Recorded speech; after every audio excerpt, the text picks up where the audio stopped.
The next cycle began with a silence that was far too deliberate. Nick arrived in the central hall to find it nearly empty. No attendants polishing the crystal arches, no engineers calibrating the conduits, no soft hum of distant conversation. The palace felt hollowed out, like something had drawn breath from its lungs and refused to return it. Shilrin summoned him with no explanation. When he reached the audience chamber, he found her standing alone beneath the towering cascade of light that served as the royal crest. It flickered uneasily, as if mirroring her mood. "Nick," she said, dismissing protocol entirely. "There has been a development." Her voice held a gravity that made him brace himself. "What happened?" "The tribunal interrogated the instructor through resonance compulsion," she said. "He confessed coordination with a superior." Nick felt heat rise under his collar. "Was it Vrain?" "That is the difficulty." A thin shiver ran across her mantle. "He gave a name, but the frequency signature used during the resonance attack does not match that individual. Which means either he lies, or he protects someone more dangerous." Nick exhaled slowly. "Who did he name?"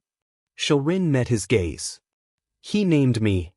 For an instant, Nick thought he'd misheard. But the Queen's rigid posture held no confusion, only the sharp defiance of someone forced to swallow the absurd. "He claimed the order to destabilize the princess came from you?" Nick asked. "Yes." "That makes no sense. Everyone knows." "They know nothing," she cut in sharply. "But perception shapes truth faster than facts. Already whispers stir in the high councils. They believe I may be compromised by him." Nick understood without her needing to say it. They were framing her as weak, manipulated, or worse, dependent on a human. "Someone wants you off the throne," he said. "Someone wants my daughter raised under their ideals," she corrected. "Removing me is merely the first step." Nick moved closer. "Shilrin, they're not just turning the palace against you. They're isolating you. They want you to doubt yourself." Her eyes narrowed. "Do you believe I doubt?" "I think you're angry," Nick said. "And scared for Lumiere. Anyone would be." The admission hung in the air between them, undeniable, unpunished. Before she could respond, a deep tremor reverberated through the palace foundations. The chamber lights flared white, then dimmed to a bruised violet. Shilrin's gaze snapped upward. "That is not structural," she whispered. "It is internal." Nick felt it too. A vibration under his skin, a frequency so low it felt like pressure behind his eyes. He followed her as she strode into the corridor.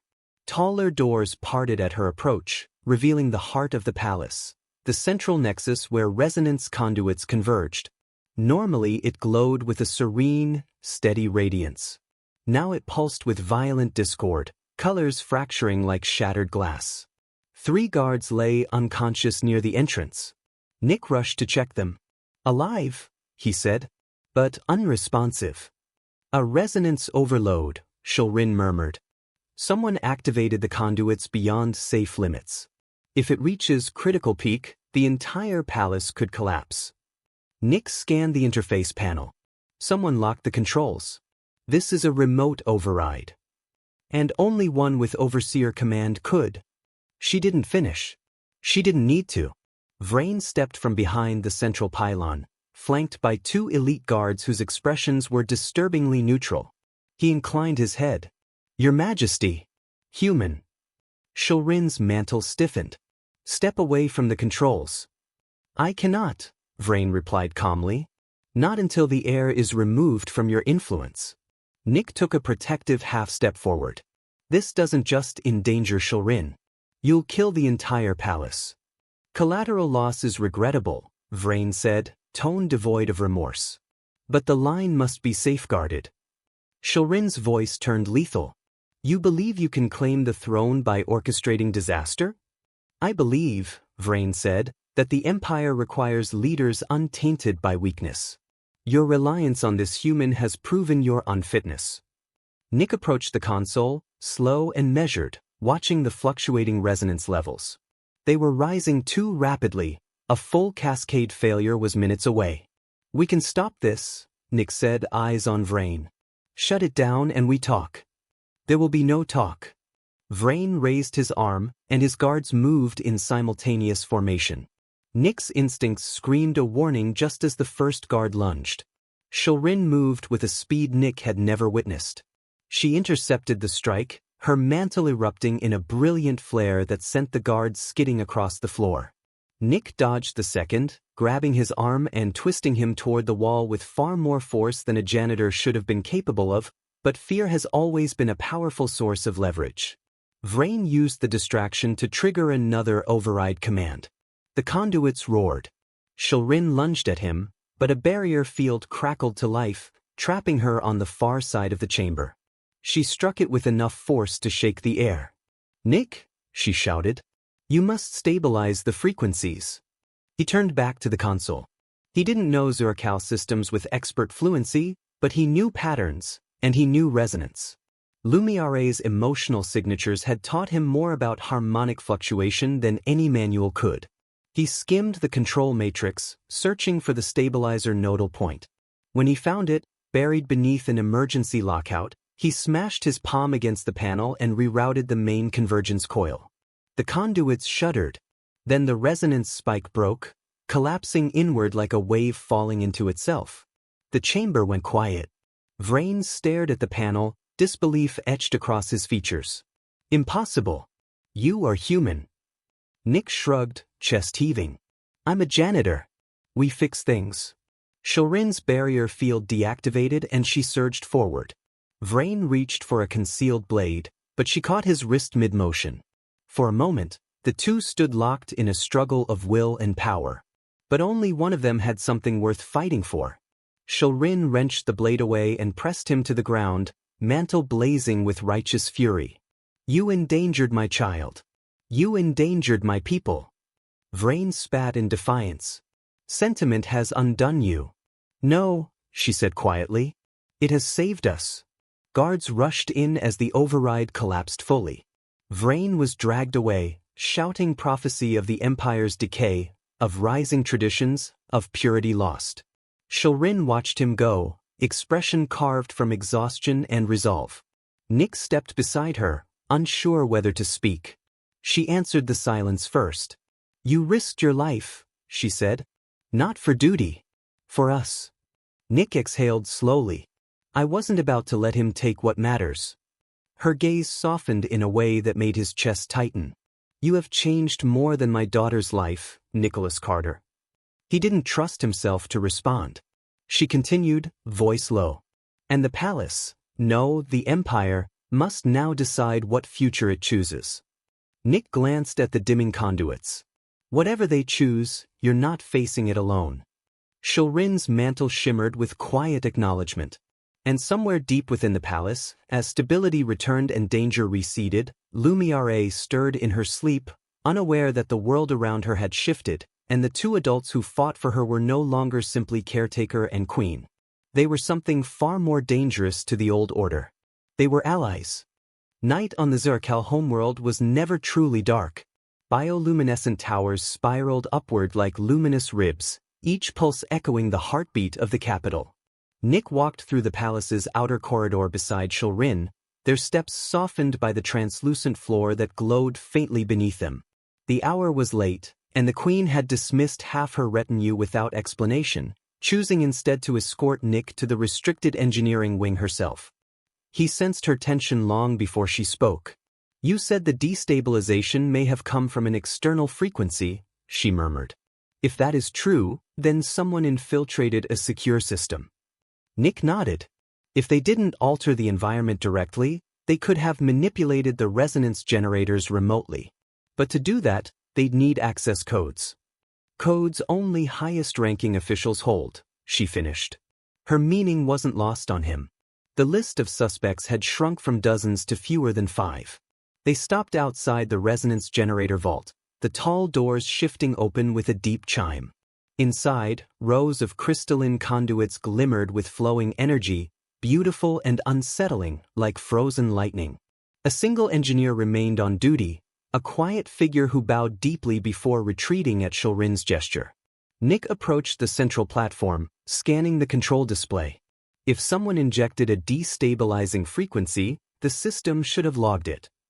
It would, Shulrin said, unless they knew how to erase their trail.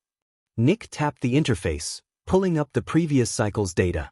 At first, the patterns seemed unremarkable, stable curves of harmonic output.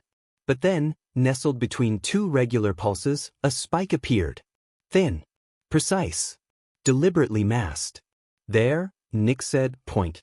Shulrin leaned closer. Hardly detectable. It wouldn't affect an adult, Nick explained. But for someone young and still learning to regulate, it'd feel like an internal earthquake. Her mantle tightened with rage. This is an attack on the air. And on your rule, he added. She gave him a sharp, assessing look before returning to the data. This amplitude aligns with the signature of only one type of device, an overseer's command node. Nick's pulse quickened. You mean Vrain? I mean someone of Vrain's rank, Shulrin corrected, but her tone held no real ambiguity. Before they could dig further, another alert flickered across the console, an unauthorized access attempt in the child's wing. Nick didn't wait for permission. He sprinted down the corridor, Shulrin following with thunderous steps that echoed like punctuated lightning. They reached Lumiere's chamber just as the door's security field flickered. Nick pressed his palm against the panel, overriding it with the clearance Shulrin had granted him earlier. The door slid open. Lumiere sat upright on her sleeping platform, glow dim with distress. A shadowy figure stood at her bedside, a resonance dampener in hand, one calibrated to induce unconsciousness. Nick didn't think. He lunged. The assailant whirled, cloak snapping back to reveal a mask etched with ceremonial markings. They hissed something in a harsh, clipped dialect and swung the dampener toward Nick. He ducked, momentum carrying him into a tackle that slammed the figure into the sidewall. The device clattered across the floor. Shulrin swept into the room, and the masked intruder froze at the sight of her. Before they could flee, she seized them by the collar, lifting them bodily off the floor. For the first time since Nick had met her, the Queen's composure shattered completely. You dare touch the air? Her voice thundered raw and unrestrained. The intruder struggled, choking out a single phrase, for the purity of the line. Shulrin's mantle flared, brighter than any light in the room. Nick feared she might crush the intruder right there. He stepped forward cautiously. We need answers. Let them speak. The Queen's grip loosened, not out of mercy, but cold calculation. Remove the mask. Nick pulled it off. His breath caught. It wasn't Vrain. It was one of the palace instructors, a lower-ranking official who had never spoken more than a sentence in Nick's presence. His face was composed despite the situation, eyes burned with fanatic conviction. You humans infect weakness, he spat. Your presence corrodes discipline. The air must embody strength, not softness. Nick felt Lumiere clutch his sleeve, trembling. He angled himself protectively in front of her. So your solution is to traumatize a child? If fear shapes resilience, then yes. Shulrin's mantle snapped violently, and the instructor gasped as though the very air turned against him. But she did not execute him. Instead, she summoned 2 guards and cast the instructor at their feet. Take him to the lower tribunal, she said, voice icy. No one speaks to him until I arrive. The guards dragged him away. Silence filled the chamber once he was gone, thick enough to change the air's texture. Nick crouched beside Lumiere. You're safe now. Her small hand tightened around his. Why did he want to hurt me? Nick hesitated, aware that Shulrin watched him closely. Some people are afraid of things they don't understand. But you aren't responsible for their fear. Lumiere nodded slowly, her glow stabilizing into a faint lavender. Shulrin exhaled, long and quiet, as though releasing tension buried far deeper than the night's events. When Lumiere lay back down and drifted into an exhausted sleep, Shulrin stepped beside Nick, her voice taut. This attempt was orchestrated. That man lacked the authority and the intellect to plan it alone. Nick looked at her. Then the person we suspect might already know we're closing in. A shard of fear flickered across her expression, too brief to fully register. And they may strike again. Nick nodded. Then we prepare. She met his gaze, something resolute and fragile intertwined. For the first time, Nicholas Carter. I am unsure if I can protect my daughter alone. You're not alone, he said. The Queen's eyes softened, not yielding, but acknowledging. Outside, the palace lights dimmed toward their night cycle, but inside the heir's chamber, the promise of another confrontation pulsed like a warning. Someone powerful had declared war on change. And Nick knew the next strike would be far worse than anything they'd seen yet. The morning after the Queen's moment of rare openness, the palace atmosphere tightened like a net drawing in on itself. Nick felt the shift the instant he stepped into the central corridor. Conversations halted mid-syllable. Uniformed attendants tracked his movement with the severe stillness of creatures waiting for a signal. Even the air recyclers seemed to hum at a pitch suggesting restraint rather than calm. He kept walking. He had learned long ago that meeting hostility head-on only fed it. But when he reached the resonance suite, he found 2 guards posted outside, a pair who had never stood there before. One stepped forward. Human. The princess is delayed. Nick frowned. Is she all right? That is not for you to question. I'm her caretaker, he countered. If something's wrong. Wait. Here. The guard didn't raise a weapon or posture aggressively. The confidence in his tone said he didn't need to. Nick folded his arms, resisting the rising tension. Something was off, and the pattern felt deliberate. A sharp tremor rolled through the floor. Not structural, resonant. Nick's stomach dropped. That's her. The guards stiffened, but before they could react, the chamber doors hissed open and Shulrin emerged. Her composure had fractured. The edges of her mantle flickered in a disordered pattern that only appeared when Azurkal was deeply alarmed. Nick stepped forward instinctively. What happened? She didn't rebuke him for the breach of protocol. That alone was answer enough. Her resonance destabilized without any provocation. She was calm one moment, then overwhelmed. Nick moved past the guards before Shulrin even finished speaking, and the Queen didn't stop him. Inside, the training chamber looked as if it had been struck by a tremor, light harmonics fracturing across the walls. The projection field collapsed into flickering shards. In the center, Lumiere crouched with her hands over her ears, glow writhing in violent pulses of gold and sickly green. Nick lowered himself beside her. Hey, Lumi. I'm here. She shook her head hard, breath stuttering. It's too loud. There's nothing loud in here, he said softly. It's loud inside. Her voice cracked on the last word. Nick placed a steady hand on her back, guiding his breathing deliberately until she latched onto the rhythm. Slowly her trembling eased. Her glow dimmed from frantic flashes into a muted blue-gray. When she finally looked up at him, her eyes shimmered with confusion rather than fear. I didn't do anything wrong. You didn't, Nick said firmly. Something triggered it. Shulrin stepped closer, her distress hidden behind a rigid mask. She was practicing a basic emotional modulation exercise. Nothing that should have strained her. She wouldn't destabilize on her own, Nick said, rising.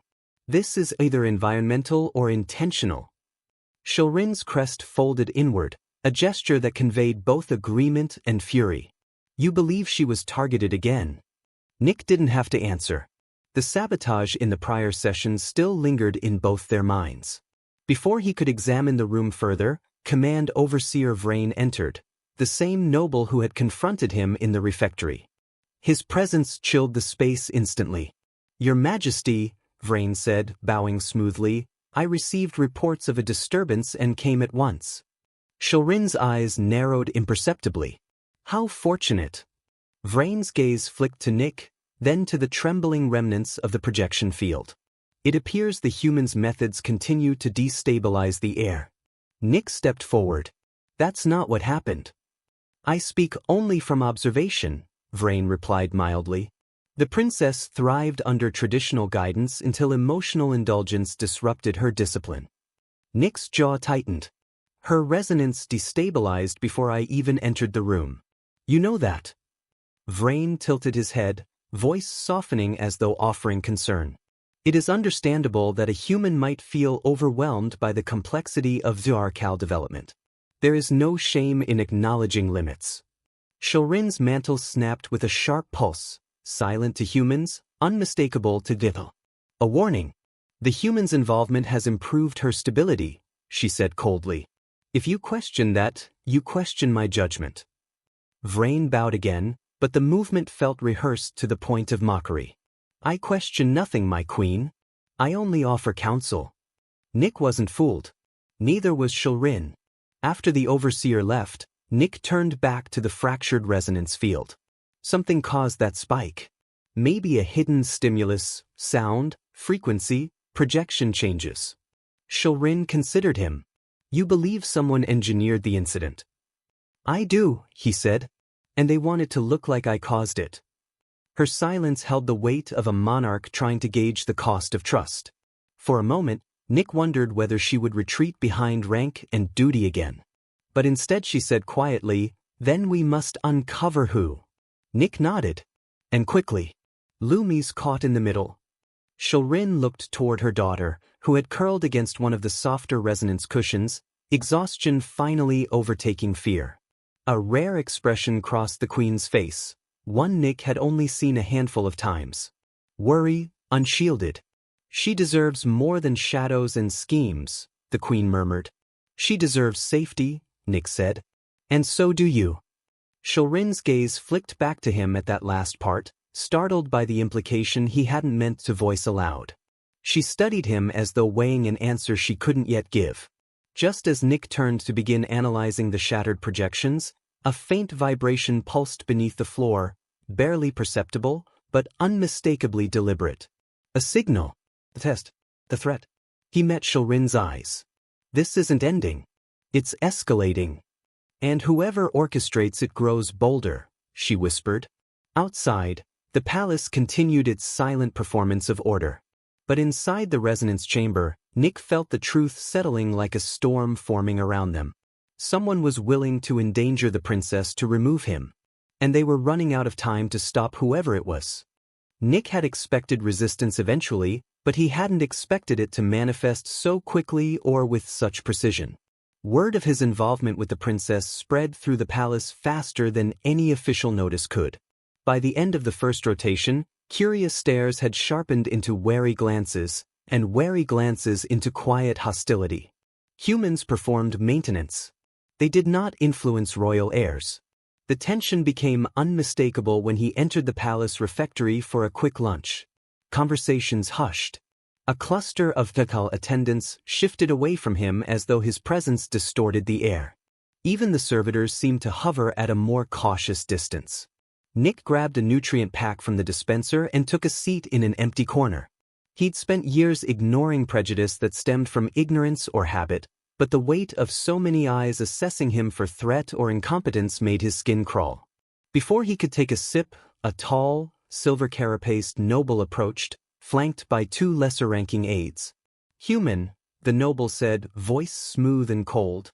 You are Nicholas Carter. Nick set down his drink. Nick is fine. That is irrelevant. The noble's crest rippled with disdain. We understand you have been granted access to the princess. Granted, yes, Nick replied carefully. An error, the noble said. One that will be corrected. Nick resisted the urge to sigh. Is there something you want from me? What we want, the noble said, leaning in, is assurance that you will not pollute the heir's upbringing with your emotional methods. Nick held the noble's gaze. If by emotional methods you mean not ignoring a child who's scared, then I can't promise that. Gasps rippled through the nearby staff. The noble straightened, crest rigid with offense. Your insolence is noted. Feel free to note it somewhere helpful, Nick said, standing slowly, refusing to be intimidated. But I'm not here to argue. I'm here to do a job the Queen asked me to do. You presume much. She will tire of this human indulgence, and when she does, you will be removed. Nick considered the noble for a long moment. If the Queen decides I'm not helping, I'll leave. But until then, I'm focusing on Lumiere. The noble sneered. You will regret that resolve. They turned sharply and left, their aides trailing behind like shadows. The room exhaled as they departed, but the silence remained thick. Later, during Lumiere's resonance mastery session, Nick had a feeling the noble's words were more than empty threats.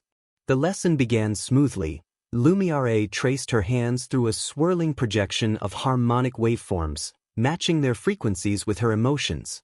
Nick guided her through each one, steadying her breathing, grounding her when the vibrations grew too intense. But halfway through the session, her glow snapped violently from violet to scorching gold, and the entire chamber vibrated with a discordant pulse. Nick placed a hand on her shoulder, gentle and firm. "Lumi, look at me. You're okay." Her voice trembled. "It hurts." "I know," he murmured. "Too much stimulation at once?" She nodded rapidly. Nick selected a grounding crystal from the holographic console. But when his fingers closed around it, a shock jolted through his palm, sharp enough to make him hiss. Lumiere yelped, the shock amplifying her distress. The crystal's surface shimmered irregularly, wrong resonance, wrong calibration. Someone had replaced the vibration-stabilizing crystals with agitating ones. He didn't need to guess who might have orchestrated such a change. "All right," Nick said, hiding his own alarm. "Forget the crystals. Hands on your chest. Breathe with me." She mirrored him instantly. Her glow stabilized, first flickering, then slowly dimming into a manageable soft blue. Shulrin entered moments later, alerted by the tremor shaking the hall. Her eyes darted from the destabilized projection to the faulty crystals to Nick's reddened palm. Her expression darkened. "What happened?" she demanded. Nick considered lying, if only to avoid deepening tensions, but Lumiere spoke first. "The stones hurt. They felt angry." Her mother examined the crystals with a practiced scan. Her crest stiffened. "These have been tampered with." Nick met her eyes. "Someone's trying to sabotage her progress." "And to discredit you," Shulrin added, voice low with danger. He shook his head. "This isn't about me. They're willing to upset her just to make a point." Shulrin closed her fingers around the corrupted crystal. It cracked in her grip. "They insult the throne with this cowardice." Nick crouched and tilted Lumiere's chin upward. "You did nothing wrong. You handled it." She blinked up at him, glow stabilizing further. "I did." "Absolutely." The Queen observed the exchange, her rigid expression softening with an emotion Nick couldn't name. Relief, perhaps. Or something like gratitude, reluctant but sincere. But the conflict didn't end with the sabotage. In the following days, palace educators voiced complaints in more subtle ways. They accused Nick of overhumanizing the princess, of encouraging dependency, of slowing her developmental advancement. They insisted Norcal children matured faster and should be held to higher standards, that emotional expression was inefficient, that Nick's techniques were counterproductive.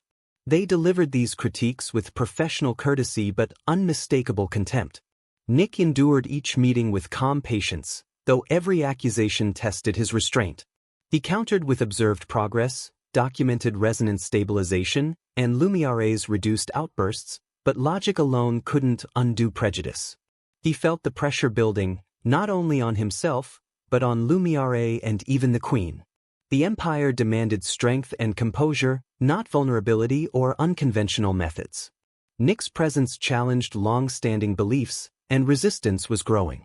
One evening, in a moment of surprising vulnerability, Shulrin approached Nick after a particularly grueling session. Lumiere had struggled with an advanced resonance task, and the Queen had been unable to soothe her. Nick intervened, guiding them both through a calming exercise until the child fell asleep. Shulrin lingered in the soft glow of the sleeping chamber, her posture uncharacteristically uncertain.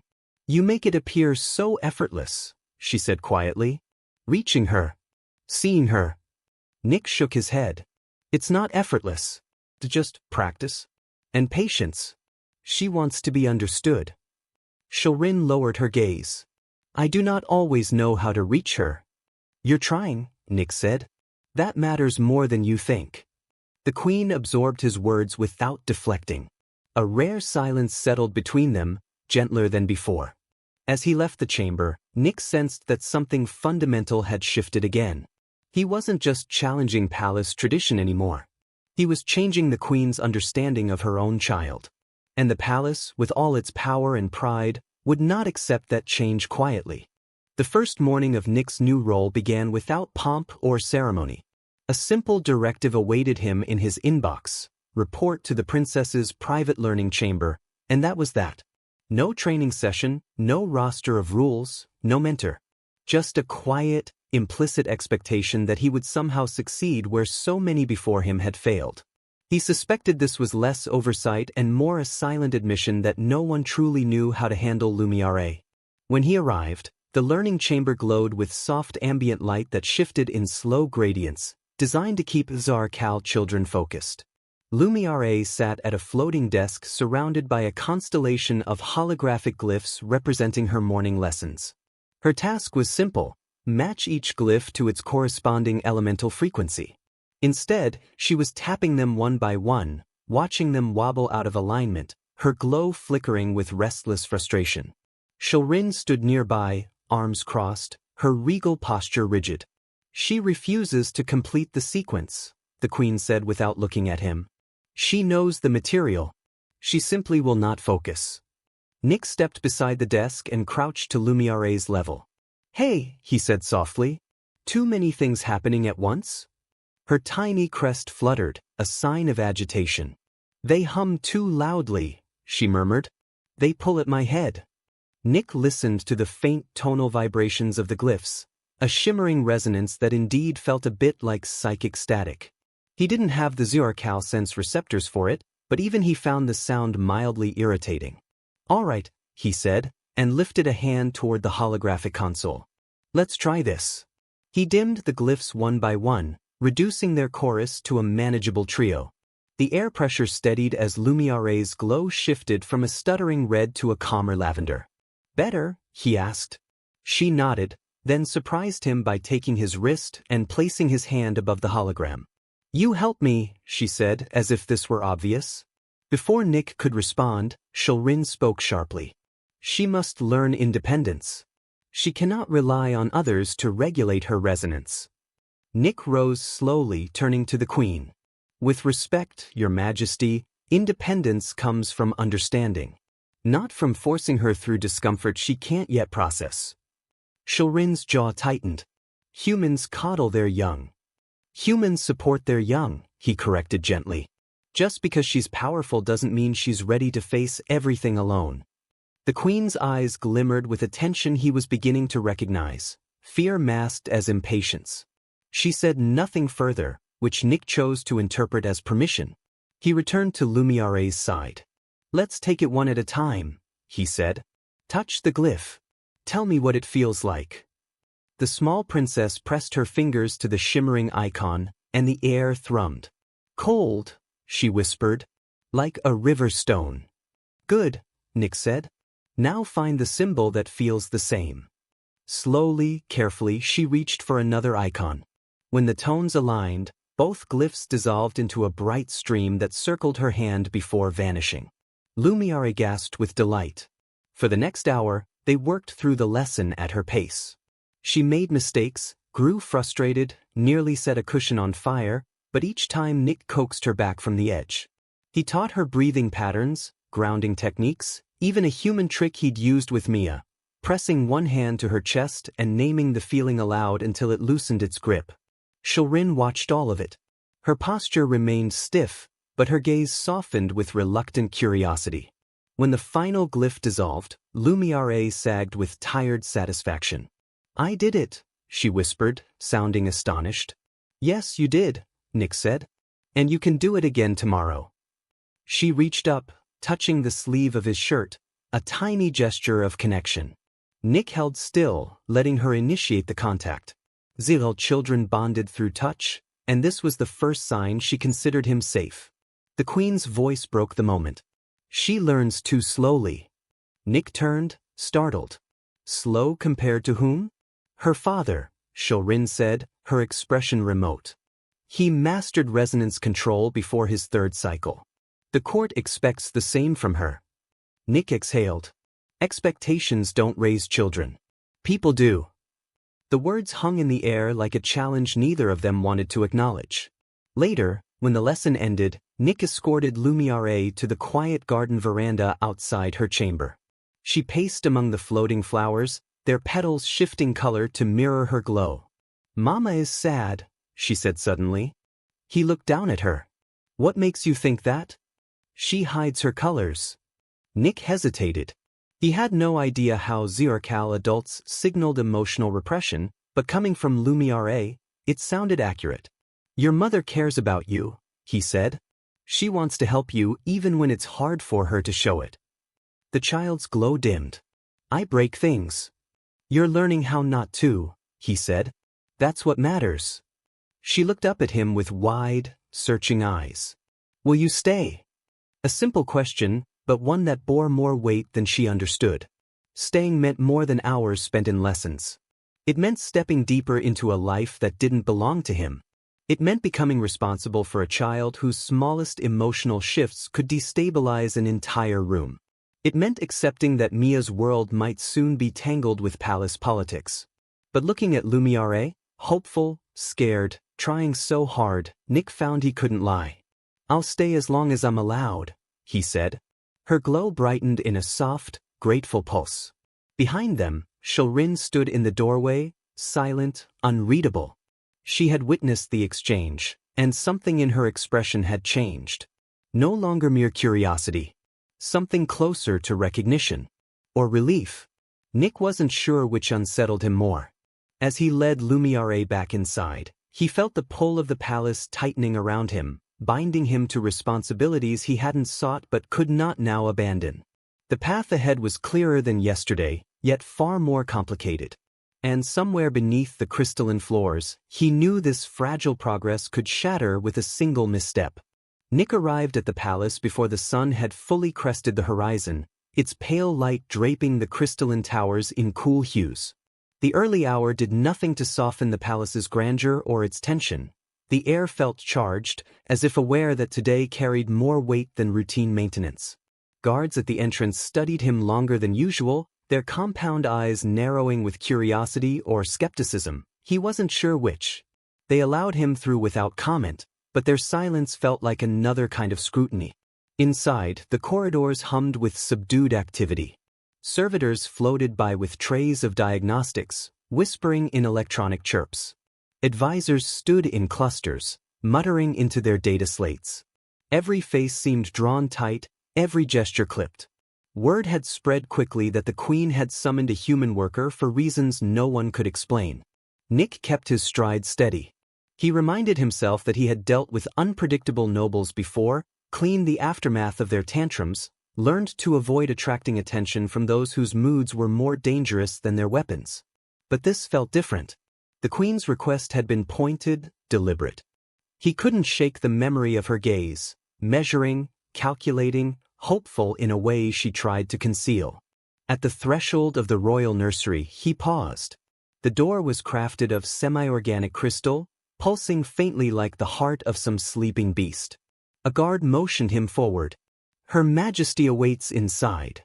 Nick nodded and stepped through. The room was pristine now, every trace of yesterday's turmoil scrubbed away. Lumiere sat quietly in a cushioned alcove, her glow settled into a soft, serene blue. She looked smaller in the stillness, no longer a chaotic force of nature but simply a child trying to understand herself. When she noticed him, her skin brightened in recognition, not as a flare but a gentle flicker. A greeting. Before Nick could respond, Queen Shulrin addressed him. She stood near a holographic display of the palace's educational mandates, her posture rigid, her expression unreadable. "Human," she said, though her tone lacked the sharpness he'd heard before. "Approach." Nick approached, stopping at a respectful distance. "You wanted to see me, Your Majesty." She studied him for a long moment, enough for the silence to skirt the edge of discomfort. "I reviewed the recordings from yesterday." Her eyes flicked briefly toward her daughter. "What you did was unexpected." "I just tried to calm her," Nick said. "She was scared." "Many have attempted to calm her," Shulrin replied. "All failed." Lumiere's glow dimmed at the reminder, but Nick caught her eye and offered a small, encouraging smile. The flicker returned. The Queen gestured toward the child, her movements slower now, almost tentative. "She is powerful beyond the scale of our usual development charts." Her emotions amplify her resonance field, causing instability. I noticed, Nick murmured, recalling the floating tears and distorted air pressure. Shilrin continued, her voice lower. I have dismissed many caretakers because they could not handle her volatility. Some fled at the first sign of distress. Others attempted to restrain her, which only worsened the situation. Lumiere requires guidance, not containment. Nick nodded. Every child does. That simple sentence made the Queen's composure falter. The shift was tiny, an exhale held too long, a twitch of her fingers, but he caught it. Behind all her authority lived a mother who feared she was failing. I summoned you, she said, choosing each word with visible deliberation, because Lumiere responded to you in a way she has not responded to any instructor or caretaker. You approached her without fear. Your presence diminished her resonance fluctuations by 28%. Nick blinked. You measured that? We measure everything, she replied, as though the alternative would be unthinkable. But quantifying results does not explain why they occurred. Lumiere slipped down from her alcove and drifted toward them, her small feet making no sound. She reached for Nick's hand with hesitant grace. When her fingers brushed his, her glow steadied even further. Shilrin watched the exchange with open astonishment. For a moment, she looked less like a monarch and more like a parent witnessing a miracle she didn't understand. Tell me, she said softly, what did you do that caused this change? Nick considered his answer carefully. I didn't do anything extraordinary. I treated her like a kid having a hard moment. I've been there with my own daughter. Sometimes you just need someone who isn't afraid of your feelings. Lumiere leaned closer, as if confirming his words. The Queen's gaze sharpened, though not unkindly. Would you be willing, she asked, to continue helping her? There it was, the unspoken request made tangible. Nick felt his pulse quicken. This wasn't a casual question or a temporary assignment. The Queen of the Zurkal was asking a human janitor to step into a role that 15 trained professionals had failed to sustain. I'm not a nanny, he said quietly. I'm maintenance staff. You are a father, Shilrin countered. And that is the skill she needs. Her certainty unsettled him more than anger would have. He looked down at Lumiere, whose eyes shone with something fragile, hope, maybe. Trust. The same mixture he had seen in Mia's eyes when she was younger and overwhelmed by a world too large for her. He knew then that declining would not erase the connection formed yesterday. Lumiere would remember. She would feel the rejection even if she didn't understand it. And Nick had never been able to walk away from a child who needed him. But he had Mia to consider too. Their lives were intertwined. He couldn't take on a role that would jeopardize her stability. He cleared his throat. If I do this, she can't be the only one who benefits. I won't take a job that means I barely see my daughter. If I'm to help your child, she needs access to mine. They should be allowed time together. It keeps me balanced. It might help Lumiere too. The Queen's brows lifted, surprised by the boldness of the request. You ask for privileges far beyond your station. Nick held her gaze. I'm asking for what I need to do the job you want. Silence stretched thin, every figure in the room holding still as if the walls themselves were listening. Finally, Shilrin inclined her head a fraction. Your condition is acceptable. Within limits. Lumiere brightened, her glow pulsing with excitement. Nick exhaled, feeling the decision crystallize around him. There was no turning back now. Then yes, he said. I'll help. Shilrin stepped closer, her expression a rare mix of relief and gravity. So it begins. The words felt ceremonial, as if marking the start of something larger than either of them could yet name. And as Nick felt Lumiere's small hand tighten around his, he understood that whatever came next would reshape not just his life, but the fabric of the palace itself. Nick finished repairing the plasma conduit long after the echoes of Lumiere's distress had faded. The palace halls were quieter now, their crystalline surfaces reflecting his tired silhouette as he pushed his cart back toward the maintenance wing. Every few steps, he replayed the earlier scene in his mind, the trembling princess, the stunned queen, the advisor's whispering. He had meant only to calm a frightened child, Yet the memory clung to him like an unanswered question. He suspected that stepping into the nursery had somehow tilted the palace's axis, though he couldn't yet see how far it had shifted. By the time he reached the worker transit lift, fatigue tugged at him. The lift doors closed around him with a soft hiss, replacing the palace's elegant gleam with the humming, utilitarian darkness of the sublevel housing blocks. Here, the walls were matte alloy instead of shimmering crystal, the floors marked with decades of foot traffic, and the air carried the faint mineral scent of recycled ventilation. It was a different world, one designed for those who kept the grand world above running smoothly but were rarely acknowledged. Nick checked the time. Mia would have already finished her evening study block. She hated when he was late, though she pretended otherwise. He keyed their door open, and a small shape shot toward him. Mia collided with his waist, arms tight, face alight with the relieved grin she reserved only for him. "Dad, you're back late again. Did something explode?" He laughed, ruffling her hair. Everything explodes eventually.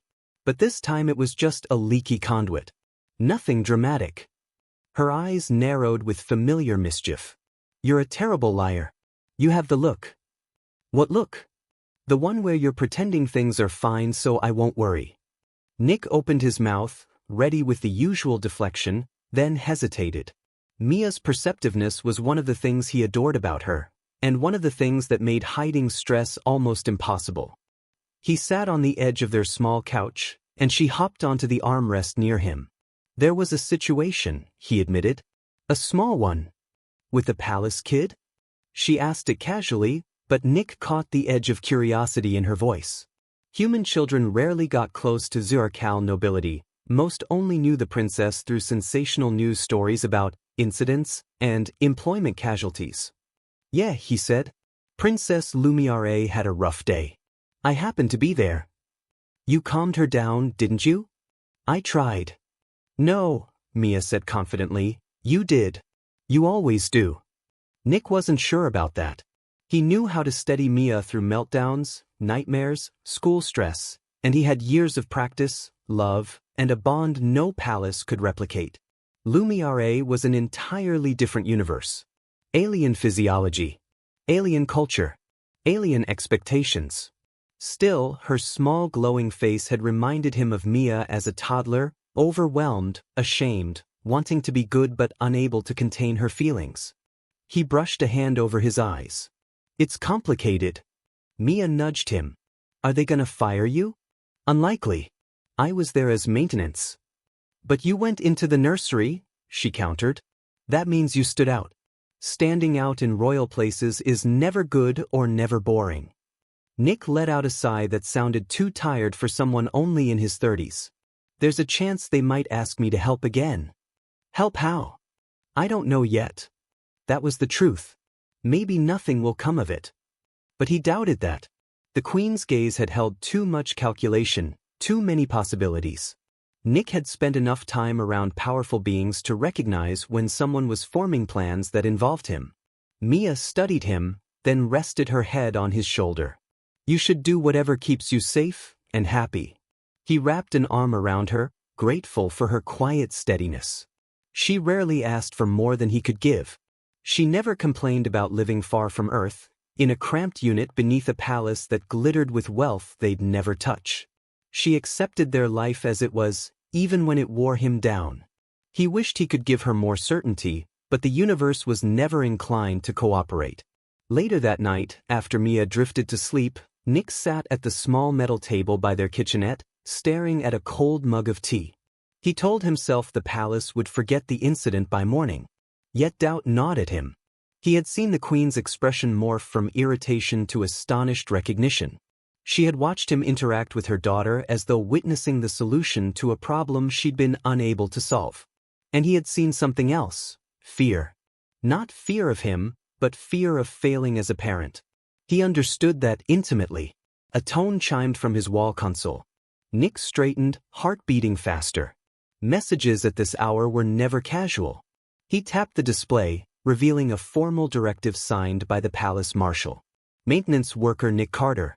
Her Majesty requests your presence at dawn. You are to report to the royal nursery chamber for further instructions. Attendance is mandatory. Nick exhaled through his teeth. So the axis truly had shifted. He reread the message twice, searching for hidden threats, hidden opportunities, or hidden traps. None were explicit, but he had learned that in royal protocol, the absence of detail was often deliberate. The Queen had decided something, but she hadn't revealed what. A summons like this was not a routine debrief. It was a deliberation. A test. Maybe an invitation. Maybe a disaster. He shut off the console and sat in the dim glow of their small room, listening to the soft mechanical thrum of the vents. The empire above buzzed with hierarchy and spectacle, but down here everything was stripped of pretense, leaving only bare metal and the weight of choices. He glanced toward Mia's closed bedroom door. Accepting whatever the Queen had in mind might change everything, not just for him, but for her too. Stability, danger, opportunity, upheaval, they were all tangled in the same knot. Nick rested his head in his hands, thinking of Lumiere's trembling voice, of her self-loathing, of how she had leaned closer to him as though reaching for something she couldn't quite name. He didn't want to be drawn deeper into palace drama. He didn't want to be responsible for a child whose emotions could fracture steel. He didn't want Mia caught in the crossfire of imperial politics. But he also knew what it meant to see a child drowning in emotions no adult around them understood. When dawn arrived, he already knew he would go. He wasn't sure if it was courage, obligation, or something quieter and more dangerous, empathy. Whatever it was, it carried him forward. The next morning, as the first pale rays touched the palace walls, Nick stepped into the lift and ascended back into the world of crystal and expectation, unaware that the Queen's request would change the course of all their lives. The crystalline spires of the Zirikal Palace shimmered under the pale light of the twin moons, each surface reflecting the controlled chaos humming within. Servitors glided across polished floors, their limbs clicking in anxious rhythm as they scrambled to repair the latest destruction left behind by the youngest member of the royal family. A scorched wall. A melted console. A hastily contained fire in the learning chamber. All routine injuries in the wake of Princess Lumiere's moods. Queen Shulrin strode through the corridor with the weight of an empire on her shoulders, her obsidian cape dragging behind her like a storm cloud. Her advisors followed at a nervous distance. No one wanted to be too close when she was displeased, and lately she had every reason to be. 15 nannies dismissed in 2 months. Some resigned. Some begged for reassignment. A few requested immediate evacuation to an off-world medical facility. Lumiere, at 4 cycles old, was a phenomenon. Volatile, brilliant, dangerously energetic. A child who could accidentally crack stone with an ill-tempered vibration of her vocal cords. A child who could also weep in silence when she thought no one noticed her. "We cannot continue like this," muttered Counselor 3X, whose crest twitched whenever he was near the Queen's temper. "If the Imperial nursery staff continues to flee, the press will begin to speculate. They already speculate." Shulrin's voice was smooth and cutting. "The Empire assumes I cannot control my own daughter." The uncomfortable quiet that followed revealed no advisor brave enough to contradict her. They walked together until they reached the nursery chamber, where a thin plume of smoke leaked beneath the door. 2 guards hesitated before opening it, glancing at each other in silent conversation. One finally pushed the door and immediately ducked. A pillow ignited midair, burst into blue flame, and disintegrated before reaching the ground. In the center of the room, Lumiere sat cross-legged among the debris, her bioluminescent skin flickering from warm lavender to deep red. Tears hovered weightlessly around her, each droplet refracting light like broken crystals. She wasn't screaming now, but the remnants of her earlier outburst lingered in the crackled air. The Queen knelt beside her daughter, but Lumiere leaned away as if fearing her own touch might cause more harm. She whispered, barely audible, "Mama, I didn't mean to." The noise was too loud. My heart felt too fast.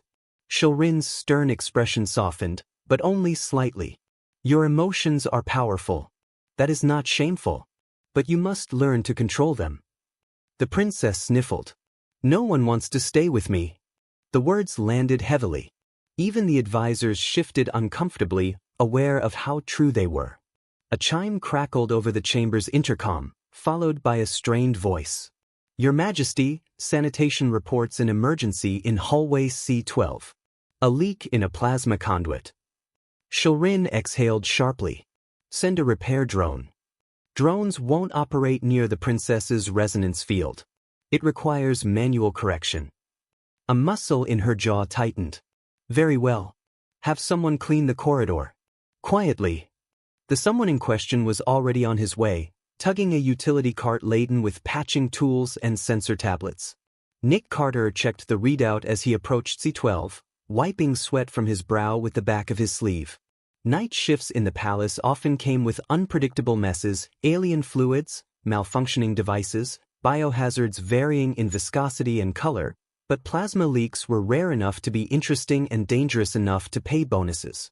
With a daughter to support, Nick accepted every bonus he could get. As he rounded the corner, he heard the echoes of Lumiere's fading distress. He recognized the rhythm of a child trying not to cry. It was universal, species irrelevant. He slowed his pace just as a counselor burst out of the nursery, nearly running into him. You, the advisor snapped. Be careful. The princess is in a fragile state. Your equipment might trigger another. Another tremor shook the corridor, scattering dust from the ceiling. The counselor fled. Nick paused only a moment before pushing open the nursery door. The guards made no attempt to stop him. Their orders were to allow maintenance workers in during emergencies without delay. The room was hotter than the corridor, and a faint buzzing filled the air like static clinging to skin. Lumiere sat amid the damage, small and trembling, her glow unstable. Shilrin stood over her with rigid composure, but there was a flicker of uncertainty in her eyes, an uncertainty she would never show her court. Nick had cleaned spills left by terrified recruits, had mopped up chemical waste, had endured long hours because raising his daughter alone required patience and creativity. But nothing could have prepared him for walking into a royal nursery where a tiny alien child radiated enough emotional force to scorch steel. Still, he didn't hesitate. He crouched, careful and steady. Hey, he said gently, not addressing the queen, not bowing. Looks like you've had a rough one. The child lifted her eyes. The colors rippling beneath her translucent skin slowed, shifting from chaotic red to puzzled violet. Her floating tears drifted downward, landing softly on the floor. Nick didn't recoil. He simply opened his hands in a gesture he used with Mia when she was younger. I'm not here to scold you, he said. I'm just cleaning up. But I can help you breathe if you want. The queen stiffened as Lumiere inched closer to him. The princess studied his face with wide, luminous eyes, then mirrored his breathing pattern. Slow inhale, slow exhale. The air pressure in the room stabilized. Shilrin watched, both astonished and wary. Human, she said carefully, how did you do that? Nick offered a small smile. I've got an 8-year-old at home. You pick up a few tricks. Silence settled, heavy but hopeful. Lumiere reached out and touched Nick's glove, her tiny hand glowing faintly.